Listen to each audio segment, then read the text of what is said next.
everyone, and welcome back to another Mindful Manis and Chats video. Today I have more of a chatty video for you guys. I am actually going to be sharing some of my favorite kind of affirmations when it comes to trying to buy less polish or just consume less in general, or of course just make more mindful purchases.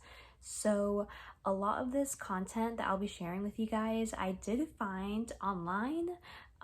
There are some great resources such as Facebook groups. I believe it is called Put the Polish Down. There are also great Reddit forums online such as WeGotPolishAtHome or just nobuy, anti-consumption. There are many different resources out there for you guys in case you're looking for more of this content. Of course, I try to generally promote mindful consumption on the channel as well.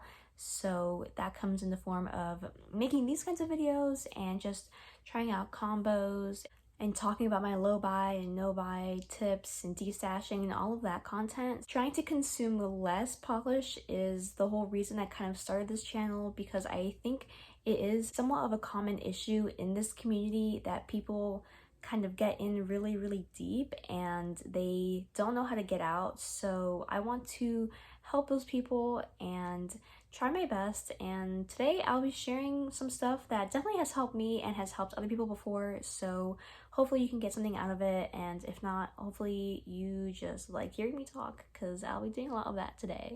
So this first one that I'm going to talk about focuses on the aesthetics of polish. Of course, they are very beautiful things to look at, and a lot of the time we see something beautiful and we kind of want it for ourselves, like we want a pre-polish for a collection. But I think it's important to get into the headspace that we can appreciate beauty from afar without needing to have it for ourselves. Just like you can go to a rose garden and see all the pretty roses, but you don't necessarily have to pluck all those roses and bring them home, right?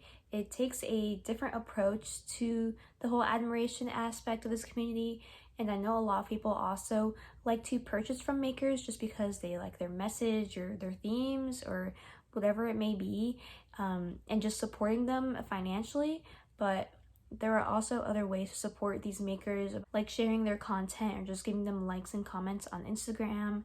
So don't always feel pressure to financially support these makers, even though I know, especially right now with the whole tariff situation, it is crucial. But don't put that pressure on yourself to feel like that's the only way that you can support a maker, because of course they will appreciate you sharing and commenting and all these things as well, especially if you're not in a place or really are in a mindset where you want to be spending more money on nail polish. Similarly, another theme is to not spoil what you do already have by desiring things that you don't have. So essentially just try to focus your mindset on appreciating the things that you already have in your collection. I know a lot of people like to store their collections maybe like under their bed or like buried deep in their closets, which of course if that's the only place you can store it, that's perfectly fine. But to accommodate for the fact that you're not maybe visually interacting with your collection as often, I like to have swatch sticks or swatch wheels, so then you can pull out and like see all the colors you have, even if you can't pull out every single polish individually. So that kind of routine helps you appreciate the things that you do already have in your collection.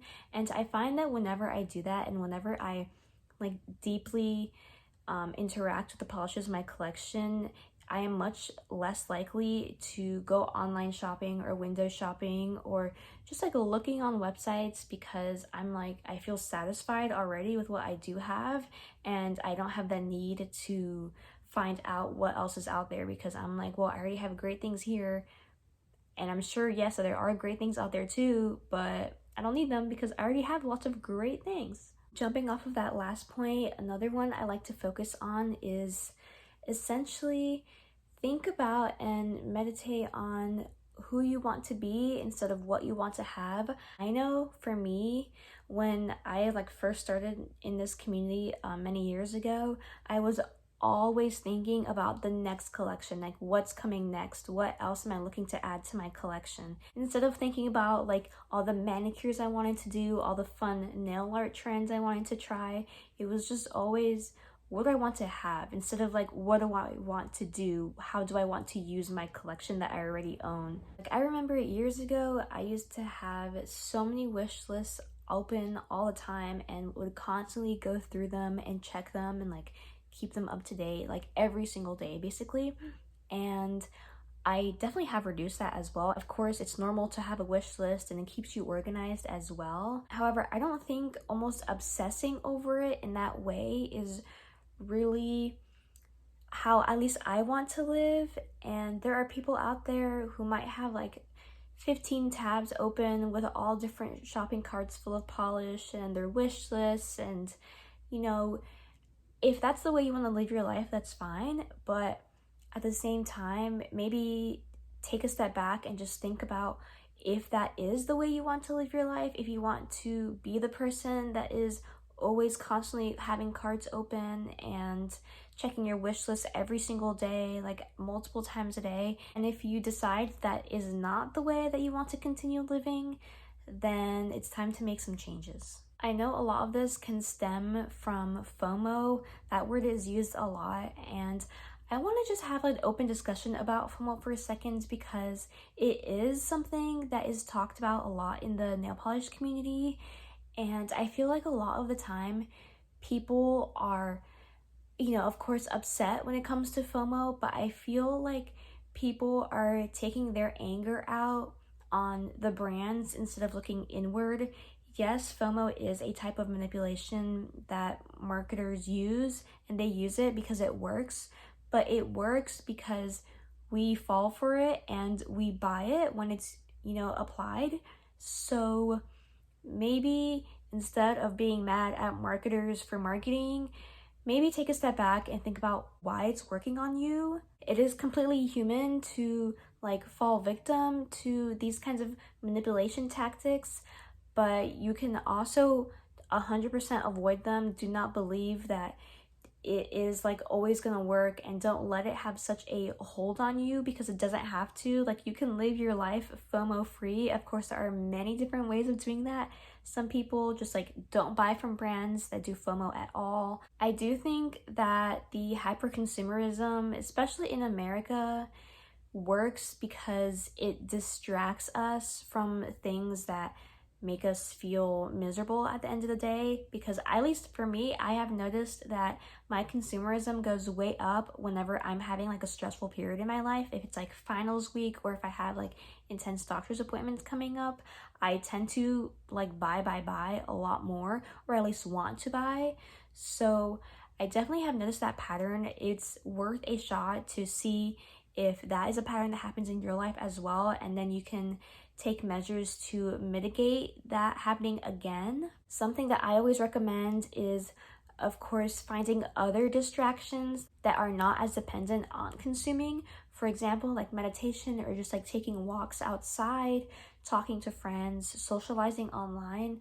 A lot of that stuff does not take purchasing, and I think it puts you in a different headspace, because it makes you realize that you don't always need things to be happy. You can be happy with what you have, and just that general appreciation of the things that you already have in your life. Because I think a lot of the time we take things for granted, and that of course plays into always wanting more because we're not appreciating the things that we already have.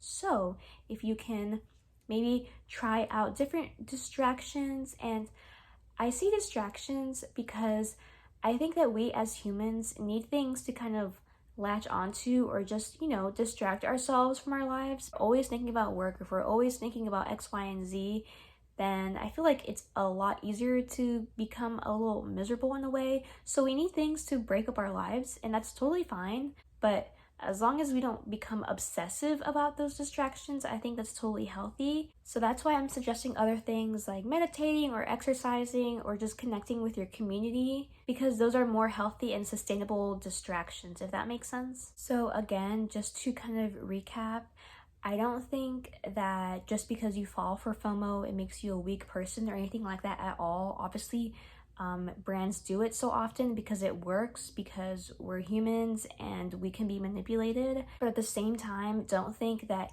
you have to fall for it, because at the end of the day, the onus is on you to decide what to do with your life. And if you want to participate and feed into that FOMO, that is your prerogative. You're allowed to do that. But also, if that's something that you want to change and you want to be more resilient to, there are ways to do that as well. And of course, sometimes you will falter. We're not perfect. But as long as you know that small progress still counts, then that's okay. Just learn from past mistakes and remember to keep going forward with whatever your goal is. I also want to talk about a few other things that I think will help you more like tangibly focus on reducing consumption. A few of these points are: think about where you will store this thing. Like I mentioned earlier in the video, some people, store their stuff in their closet, under their bed, etc. But a lot of other people do not have like specific storage options, and they might kind of just shove things in the corner and deal with it later. But when you're purchasing so much, maybe think about where you will store that specific thing that comes in. So if you're buying 10 polishes in an order, before you buy, think about, where am I going to store these 10 polishes? Like, go into your storage situation and make room exactly for those 10 polishes, so you know that they're going to have a home to come into once they arrive. And you're not just putting them in a pile, because I feel like they deserve more than that, especially because you're using your hard-earned money on them. They deserve somewhere to be. You also want to think about, especially with nail polish, it is something that essentially lasts forever. They don't really expire.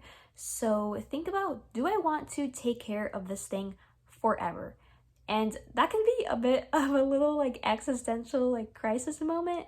But when you're buying something like a bottle of nail polish, I mean, it's made of glass. The caps might deteriorate, but you can replace them. So what are you going to do with this in 20 years? Because it's supposed to last like 20 years, you guys. So yeah, just think about that. Additionally, I think it's important to set goals and realize when you have reached the goals. Essentially, when it comes to polish, for me personally, my goal, or not goal, but my limit is 200 polishes. And that goal might change in a couple years. Maybe I only want 100 polishes or 50 polishes, etc. But that is my like enough limit. Like, if I have more than 200, I have more than enough. I don't want more than 200 polishes. And if you've been following my like progress checks, I have been working towards that goal. But figure out what that number is for you. If for you enough is 50 polishes, then try to focus on getting to that number. Some people watching this video, they might have 500 polishes, they might have 1,000 polishes, and they might say, I reached that enough like limit a long time ago, but I don't know like how to stop it really, because I know it is really hard to stop it, and even acknowledging that you've had enough is a big step.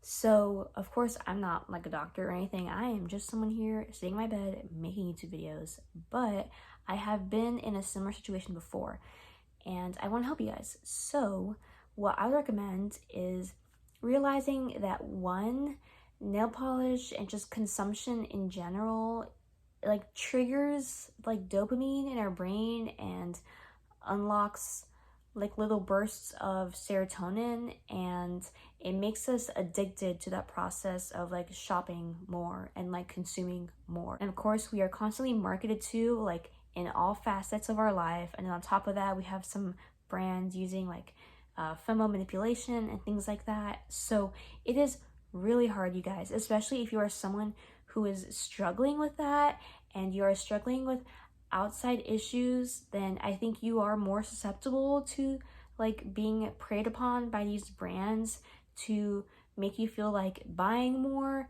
will make you feel better and fill those like voids in your life. So when it comes to those situations, I want to just emphasize that retail therapy is obviously not real therapy. Buying stuff is not going to make you feel fulfilled and satisfied with your life. You might be lacking satisfaction in your life, like due to various other factors. And buying stuff temporarily makes you feel like satisfied, especially when it comes in and maybe you see it for the first time, you get a little happy. but that's not long term, because then you just go back into that cycle of looking for the next thing to satisfy you instead of looking for why we feel that dissatisfaction with our lives in the first place. I've been to therapy many times, so therapy, of course, I will recommend because it will help you look inward if you need help with that. Of course, there are other resources as well. You can just talk to family and friends, whatever it may be. But therapy might help you figure out why you're doing those impulse buys in the first place, especially whether it's because you have issues with impulse control or you're using shopping as a crutch for depression or anxiety. Because essentially, buying nail polish can become somewhat of a coping mechanism for a lot of people who are struggling with other factors in their life. So if you're struggling with something like that, my heart definitely goes out to you, and I think a lot of people in this community are dealing with that because it is so easy to kind of fall into that. It's a very slippery slope.